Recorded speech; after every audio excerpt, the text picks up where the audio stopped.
got richer during the pandemic, but millions of Americans were left wondering if they can even make rent. Over the past few decades, the top 1% has seen their wealth skyrocket, while earnings of the average worker have barely moved up. The pandemic only made this divide more pronounced and more extreme. The collective net worth of America's top 12 billionaires now surpasses $2 trillion. Their combined wealth increased by more than $1.3 trillion, or 193% between March 2020 and December 2024, according to Institute for Policy Studies analysis of Forbes real-time billionaire data. But this isn't just a national statistic. Let's go to Massachusetts, actually to the island of Nantucket. This island, once known for its fishing and small-town charm, has become one of the most exclusive billionaire playgrounds in the US. Named the most expensive beach destination in the world this summer.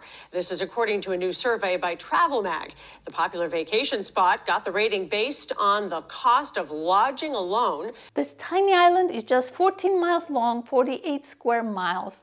Yet every summer, 1 in 12 American billionaires move in. And what does that mean? They're rewriting property values and even dragging neighbors into court. The Nantucket housing market is going through the roof while the rest of the country is seeing home prices drop. As of July 2025, the median listing price is nearly $5 million, actually $4,996,000 to be exact. And that's more than double what it was in 2017. According to Fisher Real Estate, total dollar volume on the island is up 26% year over year, 26% to $756 million. And the number of transactions is up 46% to 201.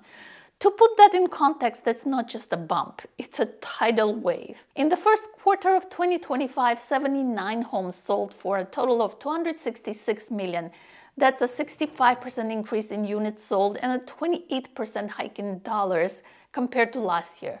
Luxury properties are dominating, and it's pricing a lot of people right out of the market. Homes that used to be vacation getaways are now being snapped up as trophy properties. Waterfront homes that were only once family cottages are going for tens of millions of dollars. For longtime locals, of course, that means they are getting pushed further out or in some cases priced out of the island completely. Homes that used to cost a few $100,000 are now selling for millions. It's ridiculous. That's one side of the reality in Nantucket. Here's the other side. Mother Nature isn't really on vacation. Piers were not kind to the shoreline. The erosion, relentless. 3 houses in front of them eventually went away. The last one demolished in 2015. On this 48 square mile island on the Sheep Pond Road, emergency crews actually moved the house 200 feet inland to save it from falling into the ocean. Some homeowners are forced to sell for a massive loss or watch their property disappear under the waves. One house listed for $2.2 million sold later for just $600,000 because the land was crumbling into the sea. It's really bad. Yet there's still people buying and buying. One owner said, "We have about 20 years before we might need to move the house, but in the meantime, we get to enjoy it." Now or never. That's how bad the situation is. In fact, about 2,400 buildings on the island are at risk of erosion or flooding by 2070, with potential damages adding up to $3.4 billion.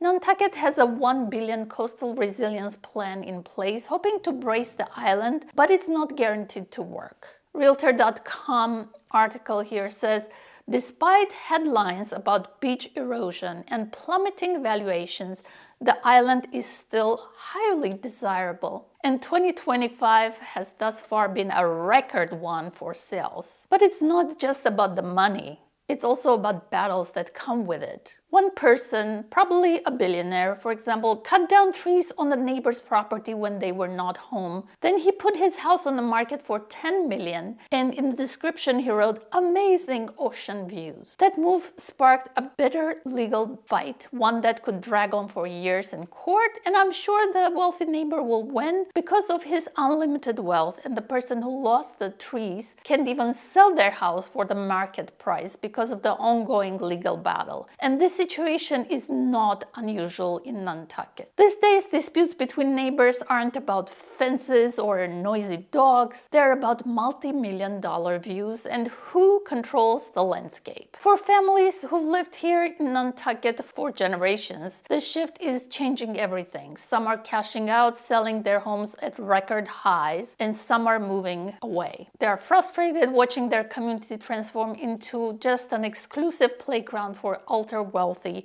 and they leave. This is just one example of the changes.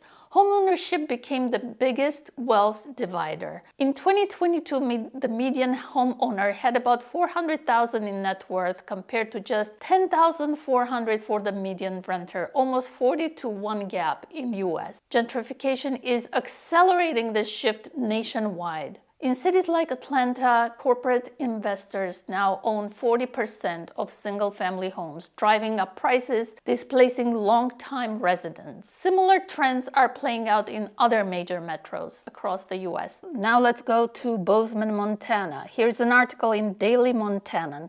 Bozeman has made national headlines in recent years for its extreme housing costs. In 2024 report from the National Association of Realtors ranked Montana's housing as the least affordable in the entire country, its cost of living being 17% higher than the average Montana city. For working families, it's devastating. Homeownership is out of reach, and even renting is increasingly impossible. That leaves mobile home parks as one of the few remaining options for affordable housing. But even that option is shrinking fast. When a city like Bozeman, once known for affordability and small-town living, is now one of the least affordable places in America, it raises a serious question: where will working families go? In August 2023, wildfires destroyed much of Lahaina in Hawaii. The town that once belonged to local families now risks becoming a place only very few, very rich, can afford. Many families lost their homes, and rising prices make it hard for them to come back. A survey found that those affected by the fire are now paying, on average, 43% more in rent for homes that are no bigger than what they had before. And some families are even sharing homes because they can't find enough space. Bozeman, Lahaina, and Nantucket stories are just a few in many. The wealth divide is spreading. If this continues, there will be fewer and fewer places left where regular working individuals can afford to live. Some changes in policies from our leaders can save the country from a major disaster. Yes, the problems are real, absolutely, but there's always a lot of room for solutions. My name is Nune. I'm a real estate agent in Massachusetts. Would love to hear from you. Make your comments below.